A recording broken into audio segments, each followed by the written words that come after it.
I was asked to talk a little bit about a grid edge perspective from Duke Energy side. So as y'all know, Duke is a pretty large utility. We've got about 7.2 million customers.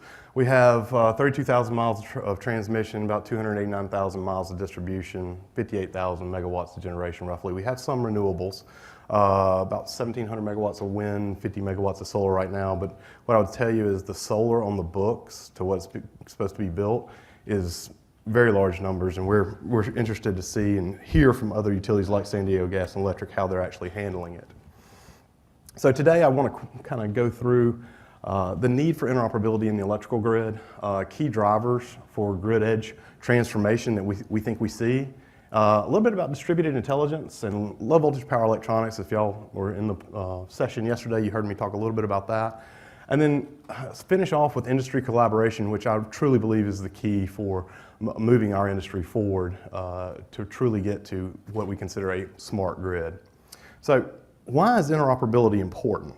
Well, in its simplest form, interoperability in the utility industry is going to be beneficial both for our devices and our systems. It's going to help reduce costs not only for the utility but also for our customers. And it will also provide operational efficiencies and the way to enhance reliability. So distributed energy resources, microgrids, advanced demand response networks, all of these disparate devices are going to require very, very fast communication speeds, very, very low latency in the future. So unless we have a way to make these devices talk to each other locally in the field, we believe that some of the centralized technologies that we're dealing with today are not going to be adequate to really get us where we need to go. And then truly, back office integration for us, you know, we do a lot of things where we bring things back to the head end. It gets to be expensive and time consuming. And then packaged solutions do not always, for the utilities at least, do not always represent the best of breed, hardware, software, and telecom. A lot of the prepackaged systems that are out there today, only most companies do one very well, two maybe well. Hardly anyone does all three, the OT, the IT, and the telecom well today. So what we're trying to do is break down those barriers, break down those silos, and really make our vendors compete on best of breed. And the last point I think it's important to make is that we hear a lot about open standards, but open standards does not mean interoperability. And I think that a lot of folks really are going to have to, we're going to have to come to grips with that you know, even though some vendor might actually come to you and say, well, I'm on this standard, it's an open standard, that does not guarantee you interoperability, because a lot of folks usually place a little piece of their code, a little piece of their secret sauce in there to where devices won't necessarily cooperate with other devices. So really, why is interoperability important? Well, interoperability for a utility will lead to interchangeability, and that is really the end goal. We want to be able to have flexibility in our products and our devices that we put out in the field. And we understand that this word interchangeability may cause ripples with our vendors, and it's understandable. But you know, as we said, the utility business model of today is changing. It's changing rapidly. And if our business model has to change, our vendor's business model needs to change also. So a few key drivers for grid edge transformation. I mean, really, how do we get from a current state to our future state? And the current state, in our opinion, is we pretty much are centralized. We have one-way flows. It's kind of static and reactive. We do have a lot of still old analog technologies out there. Again, we're silo-oriented. IT and OT are disconnected. And we have data center security, but we really feel like we don't have necessarily a resilient grid yet. It's still a little bit fragile. Well, how do we get over to that future state, which is more distributed? You have multi-directional flows, multi-functions. You really have that true IT-OT integration. And you have enterprise-wide security, and also your system is more resilient. Well, you have to ask a couple of questions. Well, why is this change happening? Well, the intermittent renewables from energy storage devices, microgrids, EVs, and the premise of Internet of Things is all driving us towards having to make these changes from the one state from the current state to the future state. Well, then after you ask the question why, and you really try to understand that, you need to look for how. How are we going to do this? Duke has decided that there's 5 steps to this. The very first step is you have to connect everything. So internet connectivity is key for us. Then you have to go through a translation process. Again, since we are not interoperable, the devices that we have are not interoperable, we have to translate a lot of this proprietary languages and coding into something that is understandable by all the devices. So the translation leads us into the third piece, which is really contextualization. Just because we might be talking the same language does not mean necessarily you're understanding exactly what I say. So contextualizing the message that we send back and forth is going to be key for us as we move forward in defining our current grid. Security, of course, we can't talk about anything with distributed applications, distributed intelligence out on the grid without speaking about security. Is going to become more and more a part of our daily lives from the aspect of worrying about threats. It's not a matter of if I'm going to get violated or someone's going to violate my systems. It's when and how do I just respond to it. And the last piece is analytics. Analytics is kind of that buzzword of today. Big data. I hate that term, by the way. But analytics is really something where you can gain a lot of information by doing analytics and by seeing what the information you have is coming back from your system. What we don't necessarily buy in on yet is that we have a big data problem. We feel like we have a lot of small data problems. And we need to figure out how to handle data locally in the field, cull it to where we can decide what's important and not important, and only move the data back to centralized systems when we feel like it's appropriate. So this, we believe, will ensure a safe, reliable, affordable, and sustainable electrical power grid for us in the future. So Duke, a little bit about Duke Energy's smart grid ecosystem. So we do things maybe a little bit different than some folks. We took every bit of smart grid hardware that we put in, and we put it in one place because, again, interoperability is key for us. So we have 3 different substations, but the majority of our smart grid work goes on in our McAlpine substation. We have 6 distribution circuits out of McAlpine where we have about 17,000 customers. 14,000 of those are on AMI metering with PLC, 3,000 are on ERT read meters. But we have all this different technology thrown into one place. We're not doing volt-var on one section of our city. We're not doing a demand response on another section. You have to throw it all together and see how it works together, because truly that's what a smart grid's going to be. So this is our attempt at doing that. So just at McAlpine, we have line sensors, PV, we have battery storage at the substation, community energy storage at some customers' homes, we have intelligent switching, we have what we consider a communication node, which now is our distributed intelligence platform. We do have some of the low voltage power electronic devices out on our systems. We are implementing a DMS with DERMS. We also have behind the meter customer premise devices. We have about 60 homes participating in that with us. We go in and we look and we put CTs on every breaker in the house so we understand exactly what the loads are, how they're shaping. That feeds back into our analytics engine. So moving forward a little bit and really wanting to talk a little bit about distributed intelligence, because to me, distributed intelligence is really where our industry is going to be going. So the common definition of distributed intelligence is basically separating a processing, something that's normally done centralized, into multiple subsystems, or transferring certain functions from a central system out into separate systems. And these subsystems can typically perform these functions in a loosely structured or even an unstructured environment to where they require little or no oversight at all. So we are in what we consider our distributed intelligence platform, which is going to be our Internet of Things for the utility.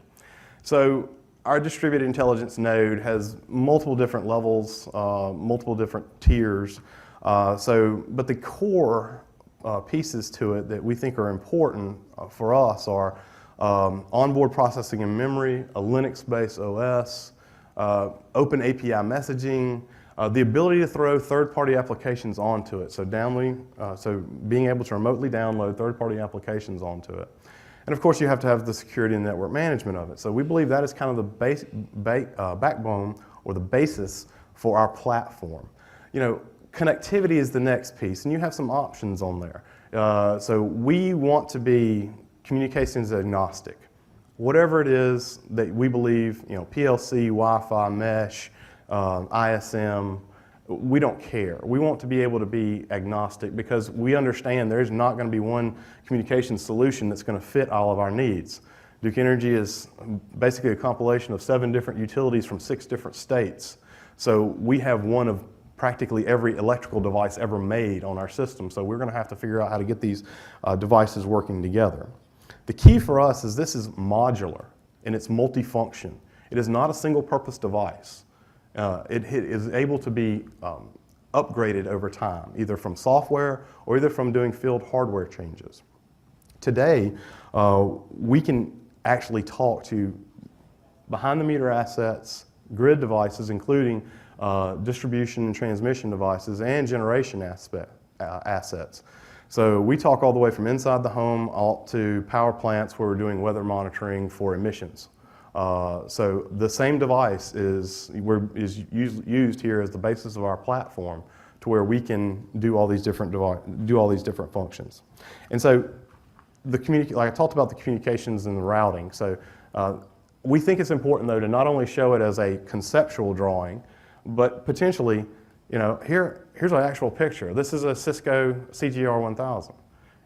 This is the same thing we just talked about. Now it's not exactly where we want to be yet as far as the flexibility that we need, but it's got onboard memory and processing. It's got an OS. It's got Linux. It has the ability to have third-party applications downloaded onto it now since Cisco's introduced its IOX platform. We're working with them right now on the very first application between them, Cisco, and Itron. So I mean, this is not something that's space-age technology. It exists today. It's multifunction and it's modular. Well, how about another picture that does the same thing? This is a National Instruments box. Again, same thing, onboard memory and processing, serial Ethernet connections, and then card slots for the ability to go in and do extra I/O if you need it, pick out your communication option, whether it be PLC, Wi-Fi. You can upgrade this physically in the field if you had to. I'd rather see it to be whether we can do it on board with software.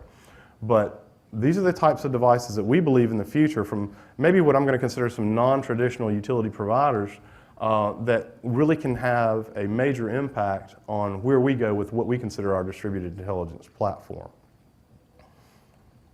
So, in my opinion, it's the apps age. We are getting really close to the 7-year, I think June 29th, 7 years ago, Apple launched its iPhone. So technically, if you'll allow me a little leeway here, my 8-year-old son has never been without an app. Think about that. All right, we're in the apps age now. And whether we want to agree with it, disagree with it, or not, I don't think any of us would be willing to give up our cell phones. I think that they've become a piece, the smartphone has become a piece of us that allows us to operate more efficiently. In our opinion, the same thing is going to happen with our utility systems. We're going to have the ability to download applications to devices remotely. What we see as a potential great business, new business stream for some of our vendors to actually be able to create these apps and sell them to us. Now, I've been very clear with my vendors, I don't want to buy a license for that app. I want to buy it like the iTunes store. I want to go in and buy one at a time if I need to, so I can download it to a specific device when I specifically need it. And then, oh, by the way, it can blow itself away after a certain amount of time. But we've got to start thinking more along the lines of what's coming down the road and how we're going to need to have more intelligence pushed to the grid edge. It's just not practical for us to continue to think of everything in a centralized manner. Now, we're going to still need all of our head-ends. We're still going to need a DMS system, very valuable to us. But what we've got to figure out is what's the proper balance between centralized and decentralized to where we can have a hybrid approach with pushing intelligence to the edge while still supplying our centralized systems the information they need to do exactly what they're supposed to do. So with a common application ecosystem and a messaging interface, we have been able to already access and process meter data locally in the field. So we can put that out on what we call a field message bus and share it with other devices that normally don't talk to each other. We've also developed a few other algorithms, solar smoothing, which I'll show you in just a moment. We're working on voltage optimization, VAR optimization, microgrid synchronization, which to me is key for us. One of the things we're going to have to be able to do is microgrids require the syncing between the distributed source and the generation and the utility source has got to be dead on. And right now, that requires a lot of very expensive equipment to do. We believe we can do it a lot simpler with using distributed intelligence at the edge. And a couple of the other big ones, transformer monitoring. I mean, how much would you give to know exactly what just a regular distribution utility transformer is doing? For us, we believe that's very important. And of course, detection of non-technical losses would also be important to us. Just an example of one of the applications that we've written, we have two types of systems. So we have implemented a centralized smoothing algorithm into our SCADA system, into our DMS. The unfortunate part for that is with the intermittency of solar, by the time we transmit the data from the inverter's meter back over the communications to the proprietary communication system to a DMS that can do the interpretation of that and then push the signal back out to correct for the intermittency, well, the cloud's moved on. You now need to solve a different problem because this could take, in our cases, 30 seconds to a minute. Well, what we did is we said, let's think about it differently. Let's push the intelligence to the edge. And we were able to write very quickly a smoothing app that within a quarter second, we're now able to load track follow our solar. So we're injecting a battery, basically, to smooth out the intermittency of our solar system. It didn't take long to write the app, but we definitely believe that having this type of ability in the future, moving forward, is the way we're going to need to go. So we've actually implemented this on 4 different battery systems and solar systems that are connected out in the field. Well, I shouldn't say that. 2 battery systems and solar systems, 2 community energy storage systems where we're doing power shifting and smoothing of the customer's load.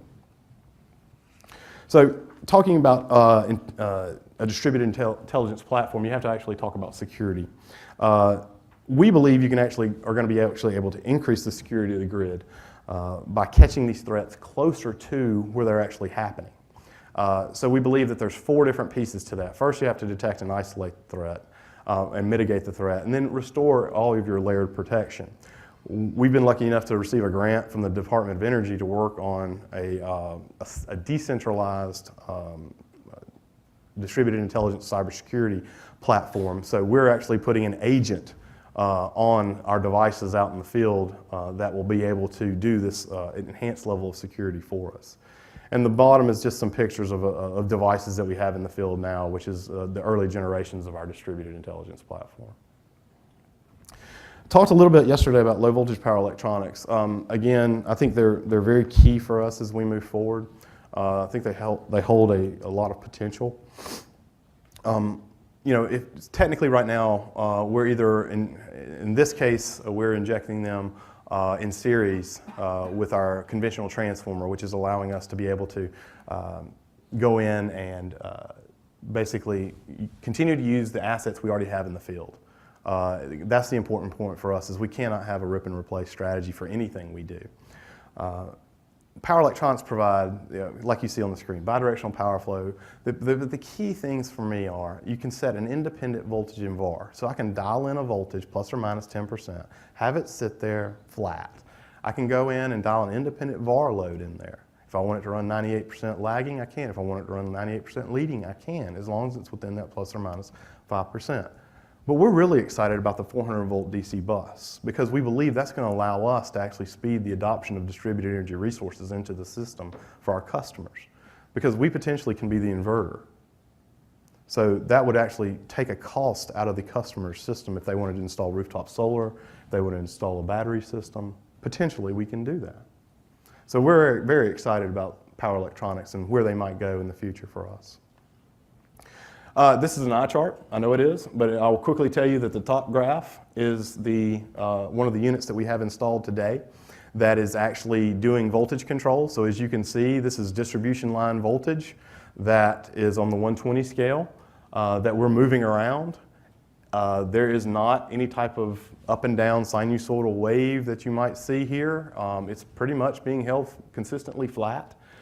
We can jump it up or down. We're doing it in sub-cycle time frames. The bottom chart is actually the KW. New technology, so we start slow. we didn't immediately go slap this on the side of a customer's house. We're putting it in one of our operations center, and all it's right now doing is it's managing the load of 4 streetlights. And so, we want to step into this slowly, but this has been doing a good job of managing that since March of this year. So as you can tell with the street light on the very bottom, the blue line, street light's off, no big deal. But when the street lights turn on, and we were sitting at 120 volts on the top graph, once the load kind of got to a steady state, which is about 3.25 kW, we decided to take the voltage from basically 120 down to 116. And we dropped 1.25 kW immediately, and it's a flat loss.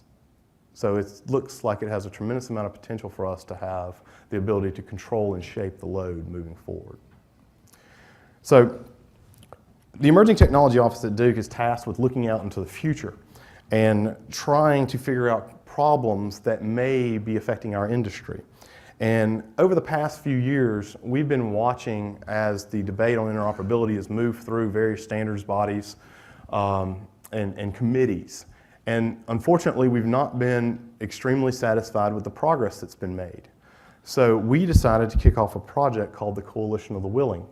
That is basically a non-proprietary multi-phase project that was really there to break down the silos that exist out in the field today with these different pieces of equipment. So we had a meter manufacturer, a distribution automation manufacturer, a DMS manufacturer, communications, our node manufacturer, and a meter manufacturer. And what we ended up doing was just writing a very simple voltage application that shared that data locally in the field. And it shared it between devices. And we weren't trying to prove that we could do a better voltage management application. What we were trying to prove is we could do interoperability today with very low cost. We did it on a Raspberry Pi. Everybody familiar with Raspberry Pis? $35 device. I'm not saying it's a hardened device, it's a prototyping device. That's all it was used for. But it's the idea behind it that in a very short amount of time, we were able to take 6 different companies that technologies did not work together, and through using our field message bus, sharing data locally on a publish-subscribe message bus, we were able to make this now a small system interoperate. So we have been using this again on our solar smoothing applications that have been running now for about 9 months in the field. We had a floor view of this at Distributech. We demonstrated at the Accenture booth, we also did it at 3 different booths, so we were moving messages around the floor in San Antonio. Overall, it went extremely well. That has led us to actually going into our next phase. Our next phase is actually an 18-month project with 24 vendors now, and we're doing not only grid devices, we're doing behind the meter, so smart appliances. So we really want to see how to get everyone to interoperate together. The good news is we had to beg 6 vendors to work with us last year. Because if you think about it, we're really asking them to kind of blow up their business model by making some of their stuff non-proprietary. But this year we actually have had over 40 vendors come to us and ask to participate. 40 is way too big, 24 may be way too big. But what we had to do this year and for the next 18 months is we're having 2 manufacturers of every type of equipment that we're going to put on our system in this phase 2, so we can prove true interoperability. So 2 meter manufacturers, 2 DA manufacturers, 2 smart inverter manufacturers, they're going to have to talk to each other. So we're very excited to see where that's going to go. The project itself is building a microgrid. And so the microgrid is actually going to be running our lab. And our lab has a kind of like an 800 square foot smart room or smart home inside of it where we're going to have all the behind the meter stuff. But we're really doing it to test a dynamic use case for interoperability. And one of the things we figured out from the first phase is that we have to get a SIM-based semantic model in there so we can have a standardized object model. So SIM is one of the things we're pushing also. But the important thing is we're trying to do this over mostly wireless communications. There's been advancements in wireless communications that now we can get at 1 microsecond hops. So we're doing a lot of, this is going to be an inverter-only based microgrid. It'll be no rotating mass generation. So hopefully the project will go well, and we're going to demo it again at Distributech 2016. I think it's in Orlando, but more to come on that. But that's just a little bit about what Duke's doing on the edge and how we believe we see the interoperability as well as the distributed intelligence needing to go. Thank you.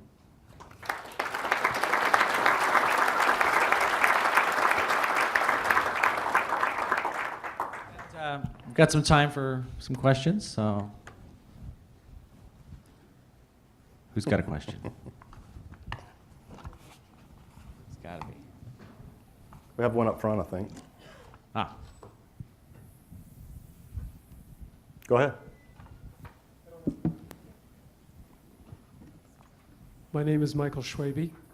The question is, and arises from your comment that pushing wireless communication. Okay. You want me to define that a little bit more? No.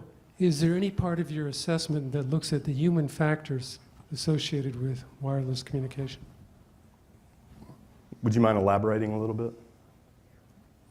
Well, specifically, the FCC regulatory limits are thermal.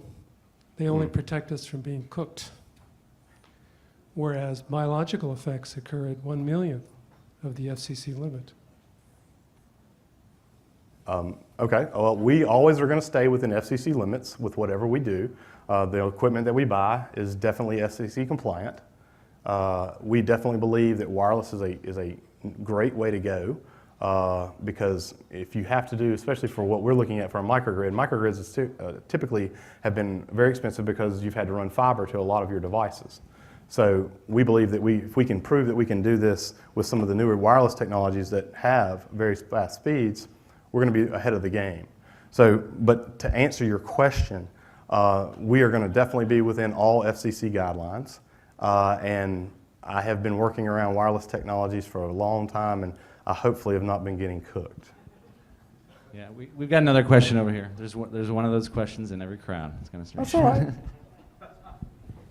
I wonder if you could tell me, of all the different smart grid solutions you're looking at, what you think is going to be the first one that you're going to start to put into the field in a big way, implement throughout one of your utilities, for example, or that it's commercially available basically to implement on your system, and then what kind of payback you're expecting the utility to realize, or what range of paybacks you typically would look for. Thanks. Sure.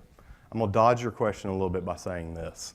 My job in the Emerging Technology Office is we're research and development. So we don't necessarily deal with commercialized equipment that, I'm not taking something that's out of the box already and putting it out there. We have a group called our Grid Modernization Group that does a tremendous amount of work that does all of that where they put it in, they execute plans to do system-wide rollouts. What we try to really look at is look over the horizon and see what are the technologies doing. Where can we adapt a technology or a device that may have certain aspects that we really like, but it's not exactly what we need yet, and we ask the vendor to work with us on that. So we don't actually have a full-blown business case developed when we start a project. We've identified the initial business value, and we try to bring our business partners along so they can start identifying the business case as we move forward. Now, having said that, I think some of the areas that are going to be very advantageous for us is, as you know, some of the commercialized projects we're already doing. Everybody's doing AMI. We're rolling out AMI. We already have it in a lot of our areas. We're starting to look at finishing that off. But from a VoltVAR perspective, we've got VoltVAR in most all of our. We've got DMSs, distribution management systems, in most all of our territories now.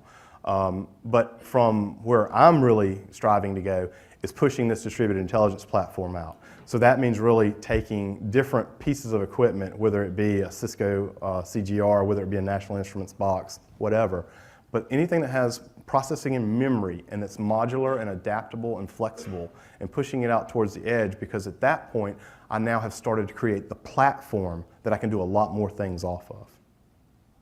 We've got probably two more questions, and we've got two people right here. Dan Habern from Edison. You talked about the smart distribution transformers and the data you would collect from that. What would you do with that data, and where do you see value in that? Well, interesting is right now what we're being told is there's potentially upwards of 100 SCADA points that are available off of these low voltage power electronic transformers, smart transformers. I have 2.2 million transformers on my system. There's no way I could ever handle all of that data if I had tried to pull it back centrally. And I know 2.2 million, it'd take me 50 years to ever get that out if we could afford it. But I guess where I'm going with that is, why we're doing what we're doing today is to figure out where's the best place to interpret the data. Is the best place always to bring it back centrally and then share it, maybe with a couple other places, then store it? Or do I find what's important now, figure that out, only keep that in the field, share what I need to share back with head ends that need that information, but don't move all the data. So with the smart transformer, for sure, I mean, there's a couple of key devices, maybe 4 to 10 points that I would need. The rest of it is more, I can store it locally and then get rid of it as I need to get rid of it, and have access to it. Because again, memory is getting cheap. Processing and memory capabilities in the field, having what is basically a hardened computer out on the edge of your device, out on the edge of your system, just allows you so much flexibility. And that's what we're trying to strive for. And final question? You just sort of started, you're talking about hardened computers on the edge. How hardened do these analytics and software and hardware need to be on the edge compared to, say, like a transformer that, is essential to your operation? Can you go with something with slightly less resilience, or are you still going with the same model of extremely hardened, needs to last, 10, 15 years? Well, I mean, just from a regulatory perspective, we're going to need our devices, and a cost perspective, we're going to need our devices to, always, even if it's electronics, we shoot for a 15 to 20 year lifespan. Okay, we're not going to get the 30 to 40 year life that we get on our electromechanical equipment. We understand that. That's again why I say the utilities business model needs to change, because comms is down to 5 to 7 years by the time you're going to need to change something out. But we're actually could probably stand, because again, with a computer and think about it more as a platform and a network than an individual standalone device. You can start taking hits on certain pieces of your network, and as long as they've remain connected, you can still have resiliency built into that network. But I don't think I'm going to ever be able to harden it to the point to where I will never have a premature failure. The interesting thing is, I think the industry's done a great job of hardening electronics already. Truly our weak point is in our telecommunications, because they've not necessarily had to be hardened to the minus 40 to plus 85 C. Most of them stop at 60. That's changing too. So the manufacturers out there today, I think, have already done a great job of hardening. Now what we need to do is just pull that and adjust the technology, adjust the platform just a little bit, put that processing and memory out there, and then we'll have a lot more flexibility. Again, the grid of the future has to be flexible, because we don't know. Distributed energy resources are just the start. Who knows what's the next piece to come down the line? From more disintermediation of customers to, having mass charging of EVs at one time.